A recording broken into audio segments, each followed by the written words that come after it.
now we're going to hear an industry perspective by Dr. Alexandra Snyder. Alexandra.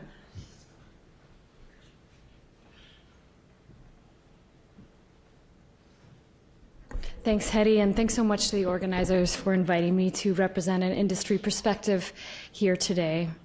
These are my disclosures, and just to note, I'm representing my own opinions and not those of a particular company or industry body.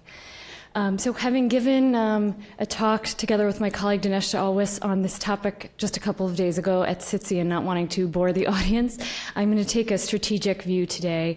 I'll go over a few examples of biology trial results and their impact, and then a few reflections on what could be next.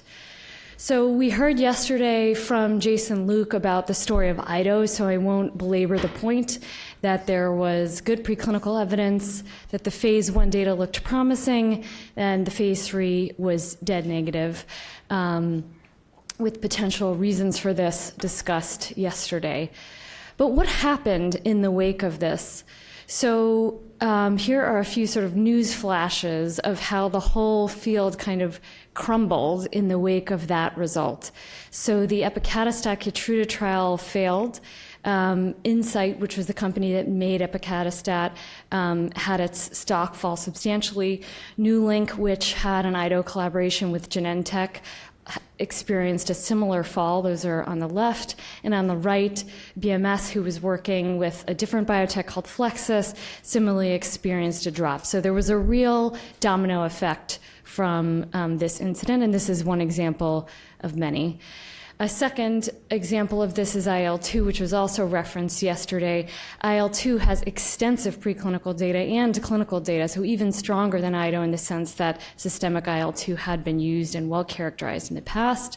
Similarly to the IDO story, the Nectar-214, which is an IL-2, a pegylated IL-2 agent, also showed promising results, as shown on the left in melanoma, as well as other tumor types. And the phase 3 study not only didn't show an advantage for the combination, but perhaps even a detriment. Now, one can question whether the hypothesis was actually tested in this study. Nectar-214 suffered several deficits, which were publicized by Nectar, including CMC's issues, batch-to-batch variability, questions about the biology that it actually modulated, but nonetheless, a similar domino effect occurred. So Nectar lost 60% of its value and laid off 70% of its workers in the wake of this incident. Sanofi dropped its program soon after, although that was in part evaluating its own program, and Alchemy's also reacted. So again, you can see there's this sort of field effect, if you will, that occurred in the wake of this trial, despite the question of whether the results from this particular IL-2 agent actually reflected the whole space of IL-2 or simply this particular drug. So what are some lessons we learned from these two examples, as well as the many others like it in the field? I think it's discussed quite a bit at SITSI and touched upon yesterday. We have to make sure we're using models that reflect reality as closely as possible and acknowledge that in some cases they simply cannot. But when we think at a high level about whether IOIO models, preclinical models, translate, part of the issue is also what we're doing in the clinic. So are we actually taking into account that particular molecule's features? Have we gotten the dose right? Have we gotten the indication and patient selection or lack thereof right? And how did those influence what we saw? I think it's also important to note that, as I just showed, a negative clinical trial result for one member of a drug class or mechanism modulator can have a domino effect on others in the class despite significant differences between molecules. In addition, as just demonstrated, such a negative result can inflict a substantial adverse effect, especially on a small biotech. You know, when I showed you those last examples, you didn't see the large pharmas suffering as much financially as the small biotech who made the molecule. And when you look at what drugs are currently being approved today, about 80% of them originate in biotech, not in large pharma. And so this insecurity and flux, in theory, can really harm the advancement of novel therapies. Finally, for various reasons which we can perhaps discuss, publication of retrospective translational research from failed studies isn't standard. So what questions do these events raise? How do we handle this issue of lack of preclinical translatability? And in particular, how does that influence the pathway to IND and the design of our phase 1 studies? Is there a way to mitigate this domino effect, or is this just a natural effect that's going to continue to happen no matter what we do? Should we be studying negative trials? And if so, what can we do to incentivize such studies, and what's the rationale to do them and not to do them? A major issue that I think has come up time and again in the last 2 days is, are we giving the right patients these drugs to see the benefit that we'd like to see? But on the other hand, as Alad just alluded to, the time, regulatory, and operational complexity of developing selection biomarkers is enormous, and as was alluded to in a talk yesterday morning, has to be undertaken really before IND. So how do we handle that, knowing that patient selection can really help us figure out if a drug is working or not? So where do we go from here? I think we could have yet another conference on just that issue. I want to underscore that as shown by this analysis of approvals between 2011 and 2020, i.e. that includes this period of great fruitfulness in oncology, relatively speaking, we are not doing as well as the other therapeutic areas. So I think all of us in this room agree that we can't accept this level of failure. So what can we do about it? I think the 2 talks that we just heard really underscore the importance of defining a biologically effective dose. The days of MTD are over, and where appropriate, randomized dose finding. We'll hear from Dr. Walchuk in just a minute about pharmacodynamics as an example of choosing the biologically effective dose. And the 2 papers cited here both emphasize how clear the agency has been to us as a field about where we need to go in this space.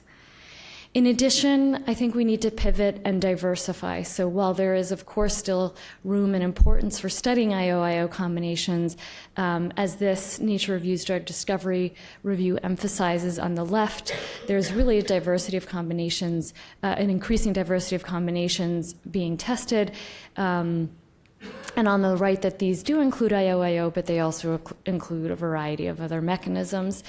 And when we look at the FDA approvals in oncology so far this year, I actually find this slide quite heartening. It's really a testament to human ingenuity that we have an immune cell engager, a couple of checkpoint inhibitors, a small molecule, and a TCR mimetic. So I think this diversification is already happening and should continue. So since I'm supposed to be representing an industry view, I just wanted to show a few of the strategic variables that we weigh internally. Perennial variables include things like whether to focus your resources or to diversify your risk. What is the degree of experience of your team in a given space? There are more drugs being developed than people with experience to develop them. What is your runway? Burn and the need to raise money cast shadow on the strategy that you choose, and what are the overall market dynamics? That's a major issue for us in biotech right now. And then what are issues that are more specific to IO combination development?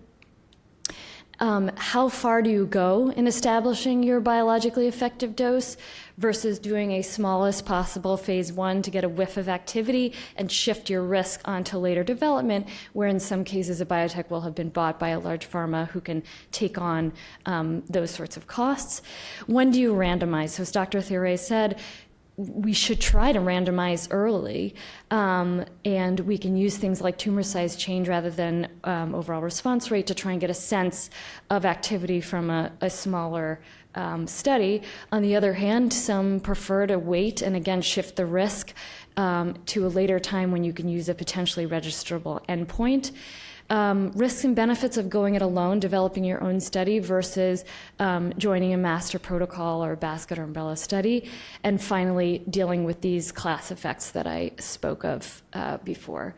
So in summary, I think we've learned a lot from IO-IO combination development, but I think the last 2 days have shown that there's more to learn. When studies fail, in quotes, have we tested the right combination of target, modality, dose, and patient? Are we using tools like PD markers, surrogate biomarkers, and model-informed drug development to the greatest extent that we can to keep studies small and nimble, but truly understand what we are doing with our intervention? And I think we need to figure out, should we be examining failed studies, and if so, how can we incentivize that?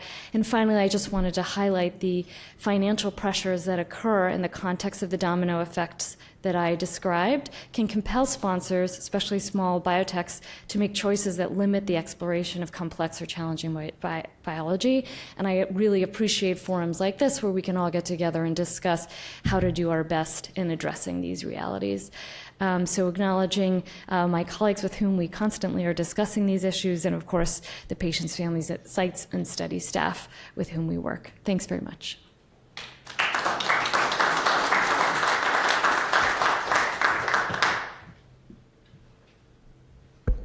So thank you, Alexandra, and biologically effective dose. Hopefully we will discuss further.